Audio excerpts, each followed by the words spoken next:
In this video, I'm going to talk you through how you can go about organizing a livenar. Now, a livenar is like a webinar, but it's held over Facebook Live. Now, the first thing to do is to decide on your topic. And the best way to do that is to simply ask your followers what they want to learn about. And you can do that ahead of time by emailing your list. You can post something on Facebook and get people to respond. You could perhaps mention it in a previous live stream that you're going to be doing a livenar and what would you like to know about, and people can submit comments and you can come up with some ideas that way.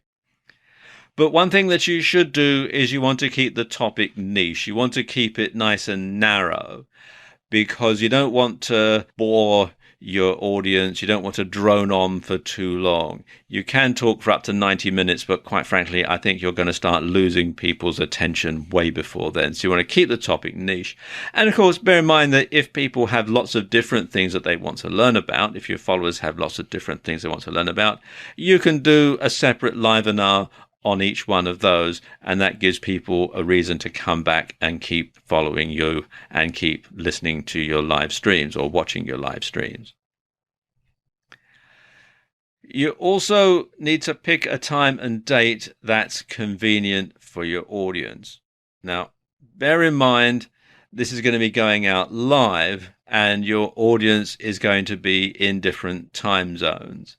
Now, of course, if you're aiming this at people who are all in one country, then that is probably easier than aiming it at a global audience. So, for example, if you're in the continental US, you've only got 4 time zones to worry about. If you're in the UK, you've only got 1 time zone to worry about. So that sort of thing. Whereas if you're going for a global audience, then you've got 24 different time zones to worry about. So you do need to make sure that you are going out at a time that your audience can tune in and watch. And you want to do your homework. You want to research your topic thoroughly. You want to find out all that there is to know about it, because after all, when you're doing a livenar, you're the expert.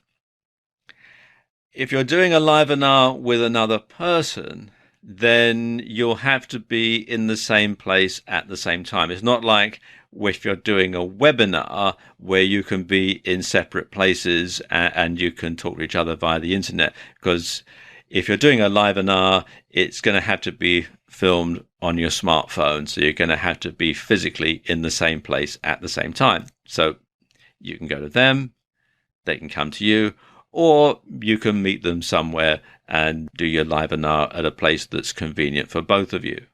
Whatever you decide to do, you want to hold your livenar somewhere quiet with a good Wi-Fi or 4G signal. So you want to check out the venue ahead of time. If it's not going to be in your home or your office, you want to make sure that if you're going to meet someone somewhere else, or you're going to go to their office or their home, that there is a good Wi-Fi signal. And you want to make sure that the set looks tidy and that the lighting is done properly.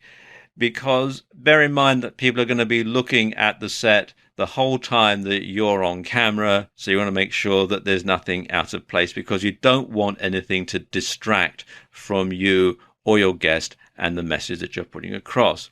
And the same goes for the lighting, because if it looks amateurish, then that's going to put people off. You want to have the same sort of lighting that people will get if they see you on TV or if they go to the movies.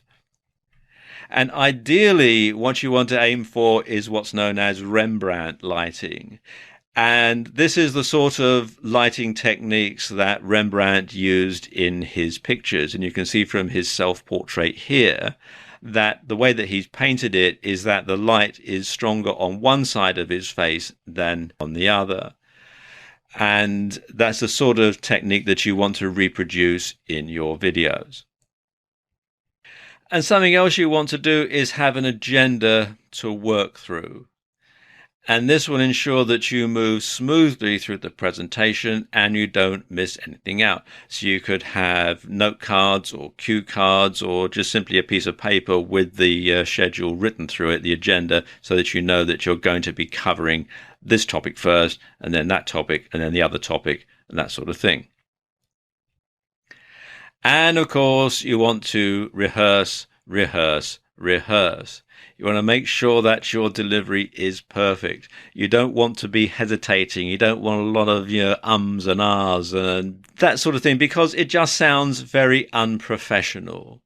So you want to make sure that you at least sound like you know what you're talking about and you look like you know what you're talking about. Because if you're nervous, if you don't really come across as being confident, then that is going to spoil your presentation. So you want to practice your delivery in the mirror until you're confident about giving a polished performance. So go somewhere private and practice just talking to yourself in the mirror. It feels a bit strange when you first do it, but that is the best way to find out exactly how you're going to come across. Or, of course, if you have a video camera, you can video yourself talking to camera and play it back and watch it. But do bear in mind, though, that this is going to be going out live, so any mistakes are not going to be able to be edited out, unlike on video. And then you want to get the word out about your livenar. And there are lots of different ways that you can do that. On Facebook, of course, you can let your Facebook friends and your followers know that you're going to be holding this livenar. And you can use other social media as well. Twitter is a good way because you can simply send out a short message to your Twitter followers. And also LinkedIn, if you're aiming at a business niche. Lots of people who have a presence on LinkedIn also have a presence on Facebook for their business. So you can work the two together and get the word out that way. Of course, your mailing list is probably the best way to get the word out. Everyone who's subscribed to your newsletter, everyone who's bought a product from you, you want to let them know about your livenar. And also your blog subscribers. Anyone who's subscribing to your blog, you can put a post in your blog to tell people that you're going to be holding this livenar and when, and give them instructions as to how they can sign up and how they can watch it. You also want to remind people in the days and hours running up to your livenar that it's going to go ahead and give them the date and the time. And again, because Facebook Live is so new and lots of people won't have heard about it, you'll have to remind people how they can tune in and watch it. Something else as well that you want to have is a Q&A as part of your livenar. You can get people to submit questions to you via the app, and you can answer them in real time. And it's a good idea to mention them by name. Here we've got a question from Fred, or here we've got a question from Jane, and answer them in real time and quote them. And that can really tie you and the audience together. And people really do like that.